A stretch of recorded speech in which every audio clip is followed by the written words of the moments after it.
Well, good morning. How are y'all doing? Good. So this is our fourth week of our study. You will scattered around the Great Hall are some of these fall kickoff. I'll just talk about these briefly, and then I'll open us in prayer.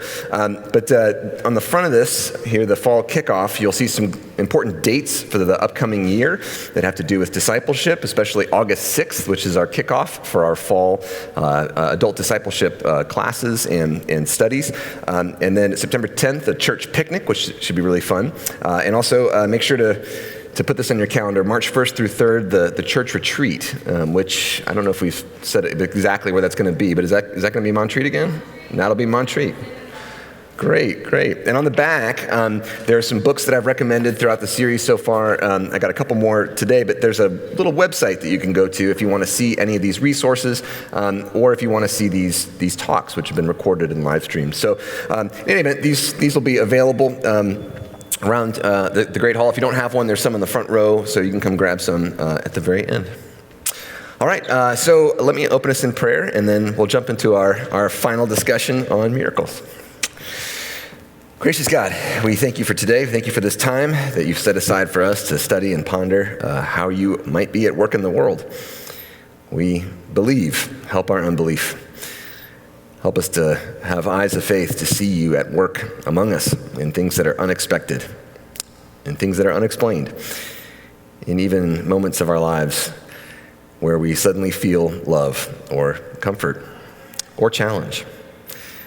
Gracious God, give us courage to seek you, but also give us faith that you are seeking us and that you will find us. Amen. All right, so we're in our fourth week, that is. I've titled this one, Sharing Our Stories, Sharing Our Faith. We will have time to talk a bit together today, but before we get to that, I'll recap us a bit, just to remind us we're talking about the presence of God. The reason I picked miracles was really to talk about, can God do things, or does God do things? Does God act in our current world? We can read these Bible stories about Jesus doing miracles, and for some of us at least, we read those stories and we say, yeah, that could have happened back then maybe, or this happens kind of in my religious imagination.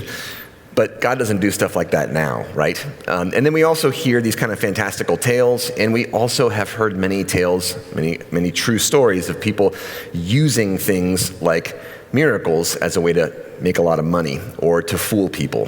So there's a lot of snake oil salesmen out there. There's a lot of charlatans, right? I've seen people trick other people in the name of miracles. So that is to say, in this kind of skeptical era in which we live, or secular era in which we live, how can we talk about God's presence and how can we witness and have testimony to God's activity in our current world? And this phrase that I keep using, borrowed from Charles Taylor, is the imminent frame. And one of the things Taylor talks about is that this doesn't dominate all of our experience, but by and large, when we move about in the world unconsciously, we tend to have what he calls an imminent frame. That is to say, we see the world through imminent lenses. And imminent as opposed to transcendent. Transcendent meaning God, the supernatural, the world beyond. So if you lived in the year 1500, as I've said several times, you would see demons and spirits everywhere. Today, through our imminent lenses, I just got progressive lenses for the first time this week, and it's making me feel a little bit wobbly. But nonetheless, if you see through these lenses of the imminent frame in our secular world, you don't tend to talk about demons and angels being behind every bush. You don't walk out in the Marietta Square and talk about God really loudly to random people that you don't know. Whereas in the year 1500, you would have been expected to do that. They would think we were strangely robotic today. But all to say, we live in this world. This is the world we've all been a part of. So how do we talk about God in an imminent frame without just talking about symbols or metaphors or feelings, but also not just talking about things that sound foolish today? How do we do this? And as we talked about in the Bible, when we look through the Bible, we look at these miracle stories. They tend to start with people who are in a position of need or want, and they usually express their want or their need. And then there's this moment of wonder. That is to say, a wondrous thing happens, something that is amazing, but also that causes them to wonder, who did this? Why did this happen? And as we said, the meaning or the explanation isn't always given. Actually, it's almost never given. The Egyptians don't fully understand why the seas have parted. That people who watch Jesus do his miracles sometimes say, who is doing this? What's the power behind this? Is this Beelzebub, right? Is this the devil doing this? Is this God doing this? Is this a different God doing, which God is doing this? A lot of people in the ancient world would have asked. That is to say, the meaning isn't always fully encapsulated in the encounter or in the event, but something prompts the people to wonder. And then there are certain people who perceive this or experience this wonderful thing that then go on to witness. And they have to, in a way, kind of explain it. And for many of them, they interpret this event, and then they explain their interpretation of the event, and they proclaim it to other people. And it's this idea of meaning. What's the meaning or the purpose of this thing that I've seen, or this thing I've experienced, this thing I've witnessed? And that is particularly important. And it's, again, not always given. So we talked about this last week. In our contemporary world, there are these events that are inexplicable, that are unexplained, that are strange. Many of them are kind of unrepeatable. They're not scientific in the sense that you can't just make these things happen all the time. It's not like the law of gravity. Gravity just works. These things don't just work. These are unexplained things that happen in our world, but nevertheless, things that there are reams and reams of testimony about. That is to say, I told some stories about Bruce Haig, a doctor who has experienced terminal lucidity. That is to say, people who are in the terminal stages of life who have almost no brain left because of things like cancer or because of injury, and who experience periods of inexplicable lucidity that are scientifically impossible and yet happen. That is to say, they're able to talk and be with their friends and family. Dale Allison, this biblical scholar, has written this book about, again, these aren't things he can prove, but these are things that there's enough testimony about. Things like near-death experiences and experiences people have during them, which is about 5% of people who are alive right now have experienced one of these things, these near-death experiences. About 60% of people in the United States say they've experienced a miracle in one way or another. Now, I don't know how they explain that exactly. The Pew survey doesn't go deep enough to tell us all the details of that. But nonetheless, Dale Allison tells us that these things are actually very common. They're not repeatable, so they're not scientifically provable, but these experiences of strangeness in our world are actually rather common, but people often don't talk about them because they feel like they'd be crazy because of our imminent frame. It's crazy to talk about these things. Well, Dale Allison's trying to remind us it's not crazy to talk about these things, and in fact, that God may be at work through some of these inexplicable things. We talked about Bruce Grayson, this doctor, research doctor at the University of Virginia. He's got a whole lab that works on these near-death experiences and other inexplicable scientific phenomena. He's not crazy.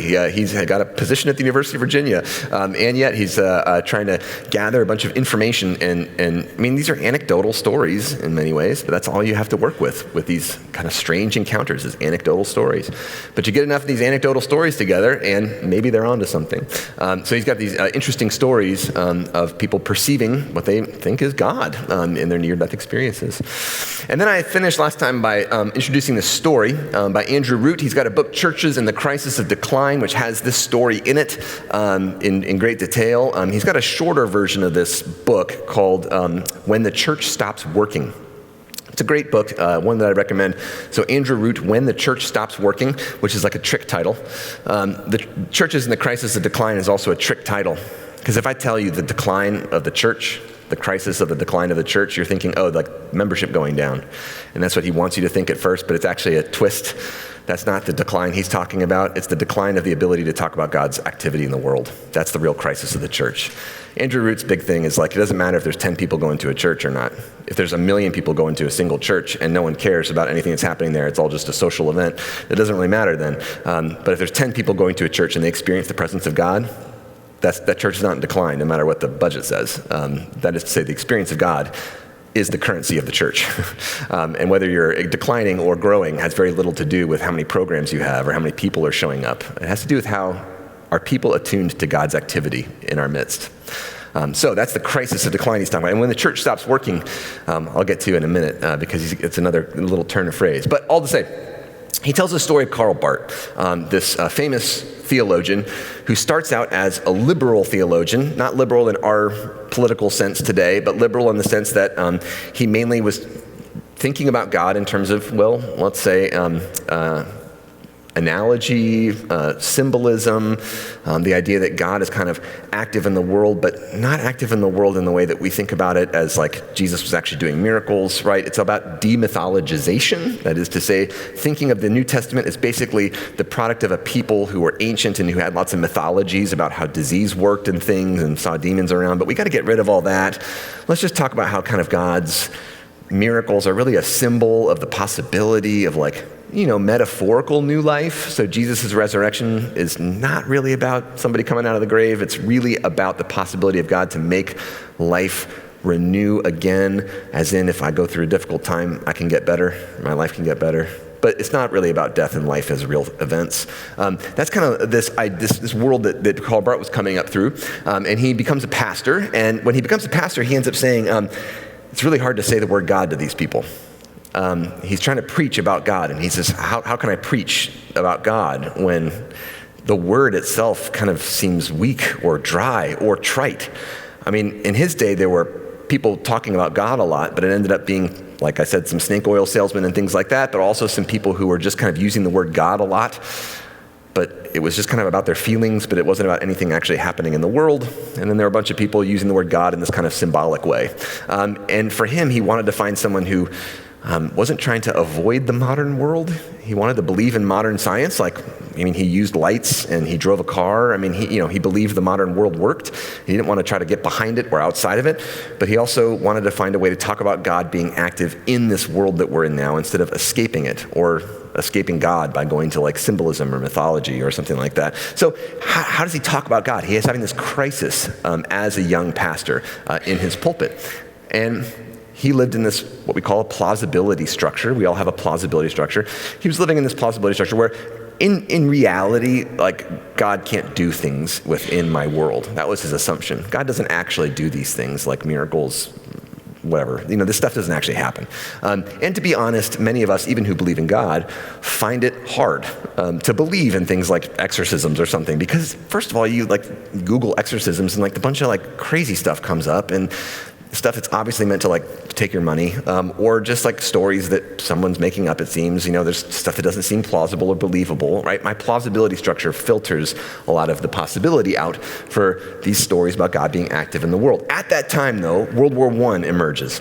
And Barth's professors, who are all in the liberal kind of camp, liberal theology at the time, end up circulating or signing on to a letter signed by many academics in Germany at the time, which supports World War I. And Barth freaks out, along with many of his colleagues, many of his young pastors. And they think, my professors are supporting this war, which seems to make no sense to any of us. And how could Jesus be for this war? So in the midst of this crisis of faith that Barth is kind of experiencing, how can God be active in the world, but also my current theological system is falling apart, he hears this story about Christoph and Johann Blumhardt, and that's Johann Blumhardt on the right. And they were pietist pastors, kind of very fervent, devoted pastors, but also pastors who believed in things like science, in medicine, pastors who were thoroughly modern, German pastors in the Württemberg region of Germany. And there was this young woman, Gottliebin Dittus, who at the time was suffering from some sort of seizures, epileptic seizures. She had some changes to her personality. And then there were some things that started to seem supernatural happening in this area. That is to say, in her house, there were loud noises, and policemen and other inspectors would go into this house. Medical folks would go into the house and try to figure out what was happening.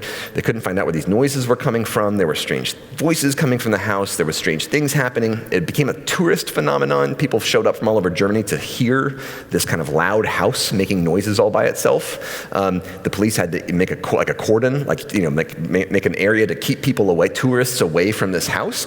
So there's a lot of independent kind of verification that this strange event started to happen. And Blumhardt starts praying for Gottliebin Dittus. Now, he doesn't do the demon slayer thing. He's not looking for demons. He's not carrying a cross and throwing holy water at her. And he's not doing any rituals, nothing like that. He just sits and prays. And he gets the elders of the church together and they sit and they pray for a long time. And it's actually 3 years that this woman is kind of afflicted. And at the end of 3 years of basically prayer vigils, that's all they're doing. They're not wandering around Germany looking for other demons to fight or anything like this. They just are praying for this young woman. She finally screams, "Jesus is victor," and in this apparently like horrific voice that seems to be kind of inhuman. And they interpret it, Blumhardt interprets this as the demon leaving and says, "Jesus is victor," and then she's fine. And she's fine from there on out. And she attends their church from there on out. And people from all over Germany come to talk to her. People interview her. There's a book that's written. The Blumhardts actually end up writing a book about their experience there. And this phrase, "Jesus is victor," ends up becoming what the Blumhardts call a watchword. A watchword meaning not a mission statement, like here's what we're going to do, but a watchword is in here's how we watch for God's activity in the world.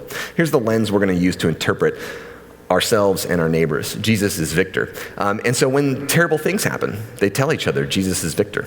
That is to say, it might seem like we're losing, but Jesus is the one who wins. When terrific things happen, they tell each other, "Jesus is victor," meaning it's not us who did this, but Jesus who has done this through us. That is to say, they use this as a phrase to interpret God's activity among them. And they call this a watchword. And Bart hears this, and this is so moving for him that he ends up coming to visit Christoph Blumhardt, the son of Johann Blumhardt, who was there when all this crazy stuff was happening. And Christoph and his father Johann moved to a place called Bad Boll, which is like a kind of a hot springs, like a sauna. And they start this kind of healing ministry. Not miraculous faith healing ministry, but like, a place like a sanitarium almost, like to help people like recover their health with prayer. Again, they're not like, selling snake oil. But nevertheless, there are some people who report being healed in ways that are remarkable. So Karl Barth ends up traveling down to Muttlingen, this place where today you can even find the Blumhardt Kirche, this church where the Blumhardt started. And he goes to Bad Boll, where Christoph Blumhardt was running his healing ministry. And he has these meetings with them because he's thinking, I got to talk to these people because they seem to be faithful believers in Jesus, and they don't seem to be doing this stuff for their own reputation. They don't seem to be making a lot of money off of this. They're not using this to build a giant church. In fact, their church was not giant. They're not manipulating this stuff for their own benefit. They just seem to be witnessing to God. So Bart, this thoroughly modern guy, and doesn't sort of end up going looking for demons or trying to become a faith healer himself. This becomes remarkably important for him, and actually is the foundation for the rest of his theology that he ends up building, which is kind of the cornerstone of like contemporary Reformed theology, like our church is a part of. Karl Barth's really important in this because he's one of the first kind of modern theologians, along with Dietrich Bonhoeffer, to be what's called neo-orthodox. He's trying to think about the old theology developed by the early church, but think about it in the modernity, like in our modern world, in our secular lens. Like, how do we do this? And for him, that witness that God is actually active was really important. So he goes back from this meeting. He goes back to his church, kind of a rural church where he was preaching, and this is hugely important to him. And he ends up repeating this phrase over and over again: "God is God," which even his last secretary he had, who ended up writing a biography of him, ended up saying, this phrase is kind of nonsensical, it doesn't make any sense, but Bart kept saying it: "God is God." It's the same word repeated twice with "is" in the middle, so it doesn't mean anything. But for Bart, this was hugely important because God is God. That is to say, the God that we're talking about, the God that I'm addressing, I'm talking about the God of Jesus, the God that we talk about, is actually God, is actually free, is actually sovereign, is actually powerful, is actually the one we're talking about. That is to say, the idea of God, there is something, God, that fills that idea. Like, God actually is God. And this, Bart talks about this is like the beginning of his move in theology that ends up building the kind of modern edifice of Reformed theology, which is that it's incoherent. This doesn't make any sense. God is God doesn't make a whole lot of sense. And what Bart says is our world is all about making sense. Like, our modern world is all about measuring things, discerning things, like coming up with a solution to this problem. Like, how are we going to build this thing that works? How are we going to make this bridge last 100 years? We're all about making sure about things and figuring things out. And if we can't figure something out, it's just because there's not enough time yet to figure it out. And Bart ends up realizing that within our immanent frame, the only way for God to be God is for God to not make sense. I'm going to say that again. The only way for God to actually be God is for God to not make sense. We can't make sense of God. God's too big to make sense of. And when God acts in our world, it shows up most clearly in nonsensical ways. That is to say, in Barth's day, the conservatives and the liberals were both trying to make sense of God in ways that made sense to them. And Barth is the one in the middle who's saying, actually, we should look to the things that don't make sense, because that's where God is active, because God is beyond our whole world, our whole frame. And so God as God is not supposed to make sense, but he's trying to create a space where God can actually be God in our world. And we can notice this logic of incoherence. We are supposed to witness to one who can't be explained, who's beyond all explanation, who's beyond all rational thought, one that we can't just sum up in a bunch of words or even in a creed. The creeds, the Nicene Creed, it doesn't make sense. God from God, light from God, true God from true God, begotten. What does that mean? It's beyond, it's beyond our understanding. And Jesus is both 100% human and 100% God. Make sense? No, it's not supposed to. God is beyond us. God is God. It's beyond explanation. It's beyond thought. And so Barth also begins to think about these events that happen in our lives that are beyond our explanation. And these become really important to him as ways that we can point to say, God, this is God at work. And then we have to try to interpret it, not to explain it away, not to make it fit some system, but for us to explain the meaning or the purpose of this wondrous thing, this thing that has made us step back. And instead of just trying to rationalize it, instead, let's wonder. Let's be moved to wonder. So Barth begins to say that it's not about us getting outside of our immanent frame to find God. It's about God working in the midst of our immanent frame in ways that confuse us and disturb us and make us not fully understand. One thing to talk about is the ascension, that Jesus ascends, right, to heaven. That Jesus was here among us acting in ways that were confusing, and then Jesus leaves us. When Jesus leaves, what does Jesus leave for us? What's here? What's Jesus' presence now? Yeah, the Holy Spirit, right? Which is conceived in which ways? It's how we talk about the Holy Spirit is as fire, right? In Deuteronomy 4, God is speaking to Moses, and God says, don't make pictures of me. I don't like pictures. And why does God not like pictures? Well, because pictures kind of contain you or frame you, right? God says, instead, let's talk about fire. If you want to picture me, think about fire. And fire, the tongues of fire coming. Now, why would God want fire to be an image of God? Because if you try to pick a picture of fire, oh, there's the fire right there. Nope, it's different. It's moved. It's changed, right? The fire moves and jumps around in ways that we can't predict, we can't control, we can't explain. Or water, right? The motions, the ocean waves that move in ways that scientists can start to explain in some ways, but also that's fundamentally chaotic. It's fairly random. And the ways that the wind moves around. The Spirit is explained as wind. It's these uncontrollable, and to us at least in our current state, somewhat inexplicable, unpredictable things that produce real effects, but that sometimes you look mysterious. Like when the wind starts to blow something and it catches your attention, you say, what was that? What was that moving? That is to say, Barth starts to say, this is kind of how God works in the world. And this is because God is bigger than us and God is sovereign. When we read the accounts of Jesus' crucifixion, right, we hear of the rending of the curtain in the temple, that God's presence in the Holy of Holies of the temple was somehow kind of let out on the loose and moved around. That God is kind of out there. If there's some place that you want to go, in other words, to find God, the point of that in the story is that you can't. There's no place you can go to find God. God's bigger than that. And God's active. God's out on the loose. God's not there for you to go seek and find. You can't go on a journey to find God. And this is what Barth is saying. God is God. You're not. You can't find God. Instead, we have to wait. That's actually the church's job. When Andy Root's book, When the Church Stops Working, it's about how we today are told to get busy, get active, do your thing. And we fill up our lives with all this busy work because busyness and work is where we find meaning and productivity and purpose. And we need to do more. That's kind of what we tell ourselves, and that's what we're told. And what Root says is actually the church needs to stop working and needs to wait. Waiting is actually the church's job, waiting for God to do something and being prayerful and watching. This is not to say we don't do anything, service projects of food and helping people who don't have homes. This is all really important. But when we're doing those things, we're not finding God. We're not out there doing God's work, finding God in the same way. We are called to serve our neighbors, and we're also called to keep our eyes open. How is God active in our midst? So that is to say, we're not going to earn our way or work our way to something like a miracle. We're not going to, you can't go around trying to like cast out demons and be like, I heard the story, I'm going to go do it. These things happen to you, and if it's you, then you probably aren't looking for it. You can't capture it or do this yourself. And so Andy Root tells the story of the early church. Jesus ascends to heaven and tells them, I'll send you the Holy Spirit sometime. And when? Jesus says, you don't know the day or hour. See y'all later.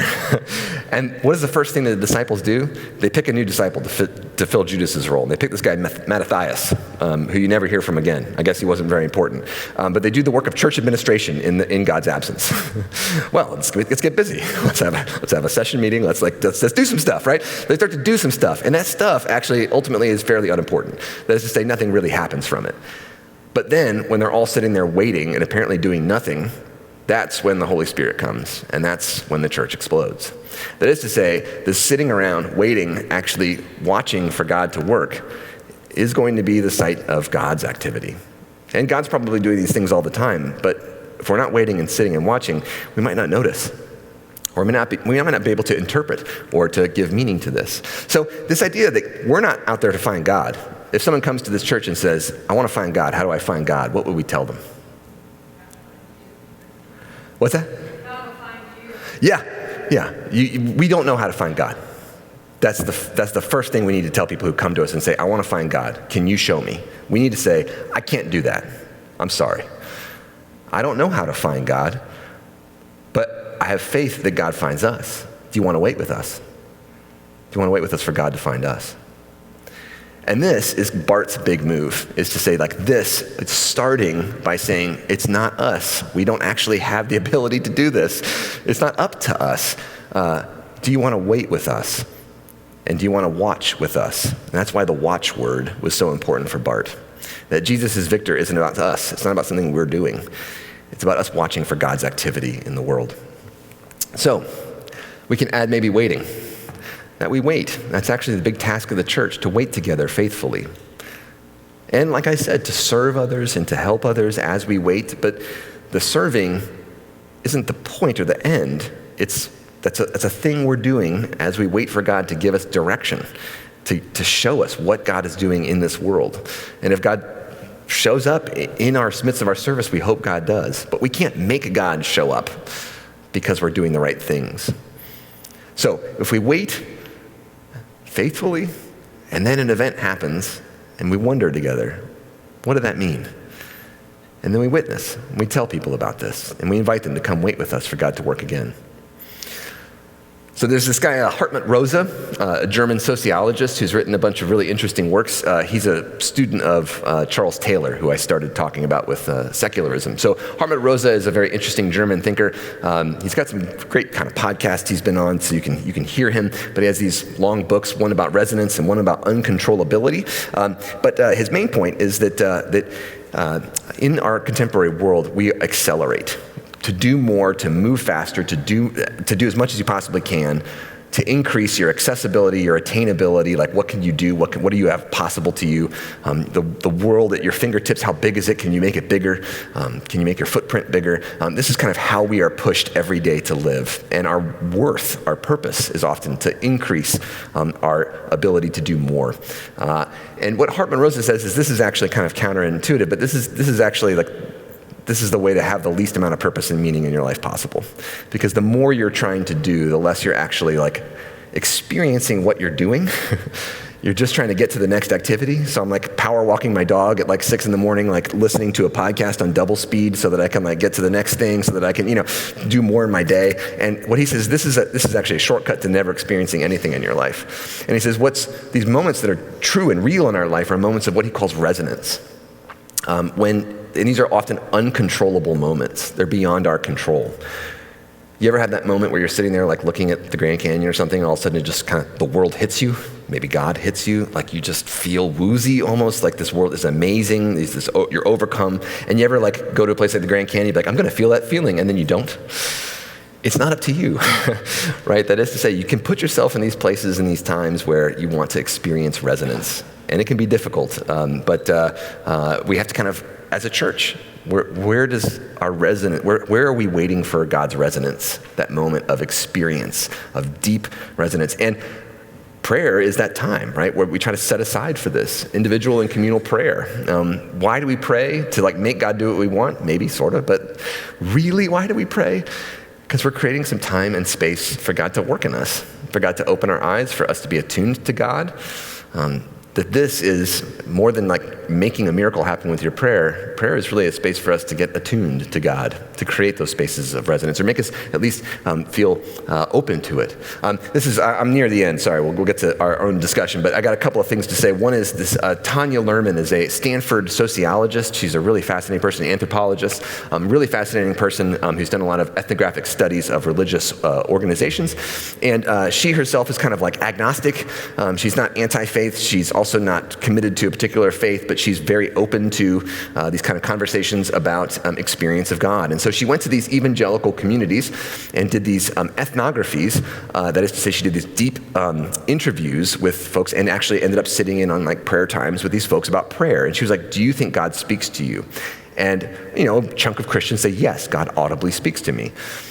And of course, in the, DSM-4, if you hear audible voices, that is to say that if you're a psychologist or, and you hear someone say, I hear audible voices, that's not good, right? This is a problem, right? This is a disorder, a malfunction, right? So she ended up sitting in this community really to say, are these people mostly psychotic, right? Are these people experiencing some sort of break? Are they hearing actual voices? If so, what's going on? And she ends up spending a couple of years deep in these evangelical communities, and she ends up coming away saying, no, first of all, they're not crazy. But second of all, this really amazing thing happens when you sit and you pray. If you spend a long time in prayer, individual and communal, and you actually kind of think about God as being real with you, and you actually carry on like a conversation with God, not necessarily rote prayers, but just like if you kind of think about God being there with you, and you really focus on that for a long time, it becomes true. And what she's saying is it true in a scientific sense? She says, no, I don't have anything to say about that. I'm an anthropologist. I'm not making claims about theology. But what she says is it becomes real in a psychological sense. And she says it doesn't lead to other psychotic activity. It's not associated with things like mental disorders, the other kind of behaviors that go along with other kinds of people who say they hear voices. These don't happen with these folks. That is to say, this is something kind of strange. But she ends up making the argument this is actually a deeply human thing. And she's got a new book out called, there you go, How God Becomes Real. And she goes more in depth into this process. And so again, she's an anthropologist. She's talking to neuroscientists. She's trying to figure out what are the mechanisms of the human brain that generate this feeling that God is real and that God is with you. And really what she says is the main and really the only thing is just focus. If you spend time and you focus on it and you develop your focus on this, you start to sense God's presence. And again, she's just saying this from a purely scientific point of view. You begin to sense God's presence. She herself is, doesn't come down anywhere on what she thinks about this. But she did say at the end of her book, When God Talks Back, she has an appendix where she says, I tried these practices, and I have to admit, it felt real. Again, she stops short of saying anything particular about this, about her own life and her own beliefs. But she says, I did this for a while, and this works. So, in any event, that's an interesting thing. But she talks about absorption. And so there are certain people that have a propensity to be absorbed in things more than others. And so certain people can do this easier than others. But everyone can. It just might take more work for some than others. But she talks about the difference between adsorption and absorption. Absorption means when the molecules of something get drawn into the material like a sponge. The water's inside there. And adsorption is when the molecules are kind of on the surface, like a chamois, right? That's why chamois are nice, because the water rolls right off. And she talks about how we live in an age of adsorption. We are like a fire stream of, fire hose of water, of information is always coming at us, and it's always just kind of rolling off us. And she talks about how this is the opposite, the experience of presence of God requires this absorption, which is really hard to do in our day and age, but it can happen. She talks about people like Sufi mystics, the whirling dervishes, like Rumi. Anyone ever read the poetry of Rumi? It's beautiful poetry, but he says this stuff as he's in a state. He's in something like a fugue state, which I don't know if you've ever been driving your car, and then you got home and you didn't Like you don't remember how you got there? Yeah, has that ever happened to you? That was a fugue state. You were in a fugue state. It's okay. However, our culture tells us that's not okay. It's dangerous, it's weird. But people all over the world, all throughout history, have experienced these things. And there's some cultures that tell people, no, this is okay. That's okay, go with that. That's fine. Open yourself up to that. And these are folks who experience mystic stuff. These are mystics. They're people who are open themselves up to something like a fugue state. So all to say that this is the opposite of how our world works today. We're in an attention-based economy. Your attention is the number one resource in the world right now, and everything's fighting for your attention. That is to say, your phones are designed, my phone is designed to make me desire that hit of dopamine I get from pushing the check email button, even if I hate the email I'm getting, right? That is to say, we are stuck in a loop, and breaking this loop and trying to get this place of deep focus is what's required for us to really be open, I think, to God's presence in the world. So how do we do that? That's a really difficult thing, but we can talk more about that too. And just to give us examples, I'll end with some examples of folks that seem to have kind of achieved some of these deep states. This guy, Brother Lawrence. Anyone ever read The Practice of the Presence of God? It's like a early modern, late medieval text by this guy, Brother Lawrence. He was a brother in a monastery. He was injured in a war, and he ended up being like serving in basically the kitchen of a monastery. And he was like a low servant. And eventually, people started to realize this guy seems to always be happy. He seems to be filled with like contentment and bliss. And they asked him how he does it, and he says, well, I just talk to God all day long. And so he wrote this book called The Practice of the Presence of God, about his own way of just kind of carrying on this conversation with God all day long. And it's a way that developed in him to help other people see God, like actually at work in their lives, even in little things, not just big miracles. Or Thomas Merton, who was walking down the street in Knoxville, and all of a sudden was just overwhelmed. He was suddenly overwhelmed with the realization that I loved all these people. He sees everyone on this one street corner, and there's actually a like historical marker at this intersection in Knoxville, where he saw all of a sudden everyone was like on fire. Everyone was burning like a sun, he said. And he was filled with this deep love for people. And that vision energized his social ministry for the rest of his career. It changed the way he saw other people, just like Brother Lawrence, who was really happy to serve his brothers in the monastery because of his experience of God. And then Mother Teresa. I don't know if you've heard this, but she had some visions on a train in India. And her experiences of vision, Jesus told her what to do, go help the poor. And she ended up doing that. And Mother Teresa herself says that for much of her career as a nun helping these folk on the street in India, for much of her time serving, she felt a horrible absence of God, but she nevertheless kept doing her work. This kind of dark night of the soul, she felt an absence of God's presence. But nonetheless, because of these visionary experiences, it gave her the fuel that she needed to kind of push on through. And in part, it was her praying focused on a train in India. Or the Bloomharts, folks that were all about prayer, but also were open to God's activity in the world, and saw and felt God's presence. So, a couple of things to tie together there is all of those folks that I just put up there, they were all humble. They were all not trying to make God happen or do it themselves, but nevertheless, God's presence in their lives, which was a part of was kind of made real for them because of their deep focus and their attention, was also interpreted by them as something that sparked them to serve others in this world and to witness through their service. That is to say, this is kind of a model for how Karl Barth saw God's activity in the world. And I wonder, so for me, I want to ask us to take some time. We have about 20 minutes here, so if we would have some courage, you don't have to say yes to this, or you don't have to know anything. Also, these can be small things or big things, but I wonder if we can take some time and turn to a neighbor or someone we trust kind of near us. And if we, groups of 3, 4, 5, it doesn't matter to me. You can turn your chairs if you want or move around. But if you want to find someone that you could talk to, and maybe just ponder this question, where have you sensed God as tangibly present or active in your life? This could be a story from long ago. It could be a miraculous story of something amazing happening to you or to someone you know. But it could also be something little, something small, some way that God showed up. But how do you perceive God as being actually active in your life? Not as a symbol or a metaphor, but also not like I don't know, in some kind of faraway la-la land? How is God actively, tangibly present in your real life today? So we're going to talk about this for a few minutes, be able to share, and then I'm going to open it up the last few minutes. If there are folks that want to share these kind of publicly, I've got a microphone. I'll walk around. I'll let us kind of talk to each other about this. No pressure to share, but I'll say this is our time to chat with one another about this. Questions?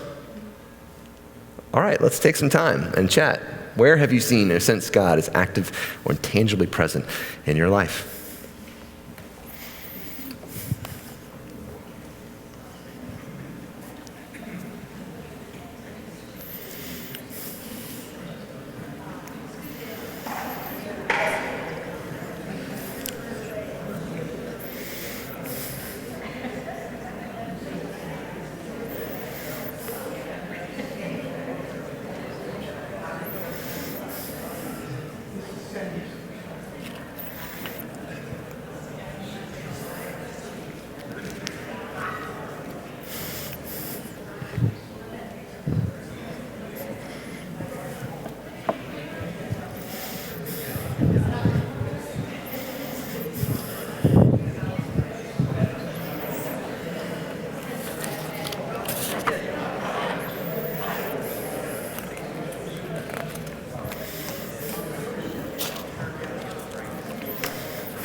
I know we're deep in conversation, but if we could gather back together, maybe we can start these conversations up again sometime.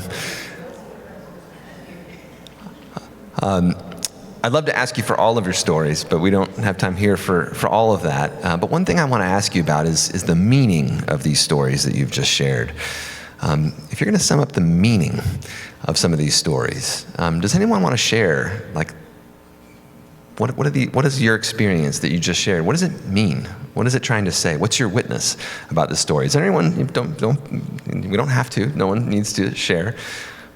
We don't need to hear all the details of every story, but at least here and now. But what does this story mean that you just shared? Yes.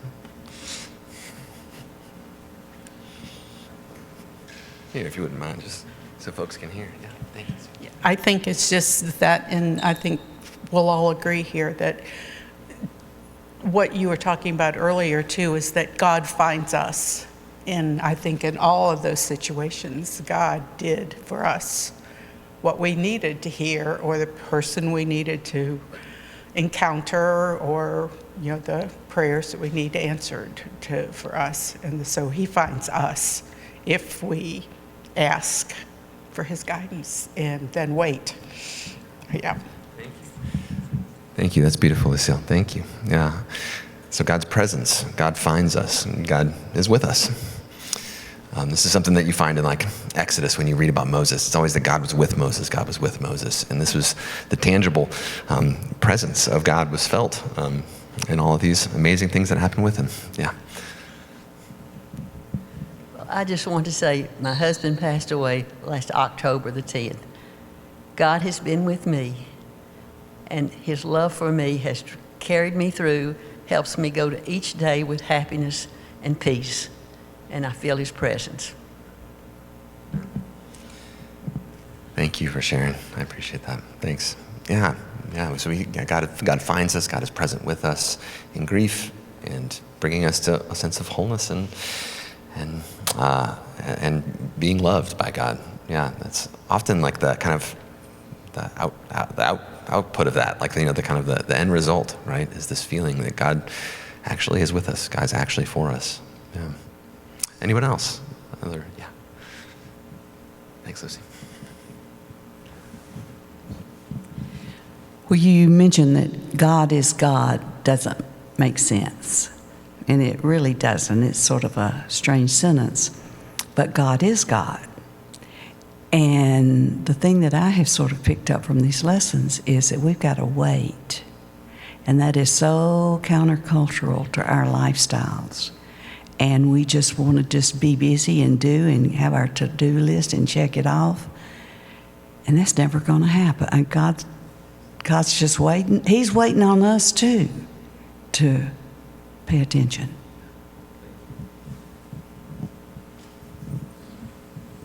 Yeah, so that sense of our own attention and our own focus is often something that God actually desires. Yeah. Thank you. Oh, yeah. Please. Yeah. I think in what we talked about too was there's that element that something is unexplained, and that's what makes it a miracle. Yeah, and that we often can't make these things happen, and we can't like redo it. Like, yeah, Frederick Buechner, one of my favorite authors, a great Presbyterian author, writes about a dream he had after a very good friend of his died suddenly. He had a dream that his friend came to visit him and was wearing this like bright red sweater. And he wakes up and he sees this long thread of bright red yarn on his floor. And he doesn't own a red sweater or anything. He says, what do I do with this? And Frederick Buechner goes to the doctor and he, like listens to people talk about like the signs of the stars. And, he's not, but what does he do with this, right? And that and he writes about this, that he doesn't know exactly what happened, but he believes God was with him. And that's this message that we hear. Yeah, other stories, other thoughts? Yeah. This is kind of a weird story, but last year my husband died 7 years ago. And my daughter and my granddaughter went to a family reunion in Florida. And we were on the way back in the car, and I got a text message. And it said, Dear family, I'm so sorry I couldn't be with you. I love you all. David Hagee. And Sarah said, who was that from? I said, I think your father just texted us. Well, it turned out it was another relative who does have the same name in California. But it was just something that gave us a real sense of peace. And, how often does that happen? And I'd just like to mention one other thing. I'm reading a book right now called Return of the God Hypothesis by Stephen Meyer. And it's about scientists, astrophysicists, talking about, how the world began, but a lot of them are going back and saying through the information that we have now scientifically that there probably is a God. And it's just fascinating that these men have learned, like you, that are above me intellectually, that are coming back to God. Thanks for that. Yeah, and folks like at my college graduation, Francis Watson, who's was the head of the National Institute of Health, was speaking, and he's one of the guys who's important in synthesizing the DNA of humans, of humanity, and he's a Christian who talked at our graduation about how he still believes in God, and how can this be possible? But all at the same time, these when you talk to folks, often scientists feel a little uncomfortable talking about that stuff in public. But it's true that sharing these stories actually is important. It's an important part of our faith and their faith too. Yeah. But that story of the text, that's fascinating too, because you can explain that one. There's an explanation for it, and yet there's more. And one of the things about the miracles is this unexplained element really is important. This kind of parts of our lives that don't make sense. But sometimes you can't actually make sense of these things, and yet there's this extra dimension, right? How could it be that David Hagee texted you, right? Does that make sense? And you didn't know he was texting and all that. And that bonus meaning that comes from it, that does give you a sense that God is with us. Yeah. So, any final thoughts? Anyone want to share any more? Well, let me end with this, to say thank you for being with me and trusting me with your stories today, trusting each other with your stories. I ask that we just continue to talk about these things, not just here, but just if this could be a part of this church. We just talk about this stuff with each other. We tell each other how God is active in our lives in real and concrete ways, and we wait together and we watch together. What would our watchword be? I don't know, but it's a good question, I think. And I'll be back doing something like this in December for Advent, and I'll be talking then about the incarnation, leading up to the birth of Jesus in December. But why would I pick that? Not just because of Christmas, but because it builds on what we've been doing here. This is David Bartlett's book, Fact and Faith, Coming to Grips with Miracles in the New Testament. David passed away a few years ago, but he was a colleague of mine at Columbia Theological Seminary in the New Testament department. Wonderful guy as well. But here's how he ends his book on miracles in the New Testament, which I do recommend. He says, our understanding of miracles and resurrection provides clues for understanding the New Testament's affirmations about God's incarnation in Jesus of Nazareth. The whole incarnation is a kind of miracle. As with other miracles, God's activity in Jesus was visible, tangible. In Jesus, God entered into the everyday, empirical world and made himself known in concrete historical events. However, the concrete historical events weren't enough to compel the recognition that God was active in this man, Jesus. The events, the acts, the words themselves, they led some to believe only that he was a wandering magician or a preacher, or worse than that, a troublemaker who threatened God and the state. It took faith to perceive in those odd events the signs of God's activity. It took faith to perceive that that odd man had in him the fullness of God's loving revelation. As with the New Testament understandings of miracles and resurrection, the New Testament understanding of Jesus requires both a respect for what has happened in history and a faith which can perceive what happened in the history and activity of God.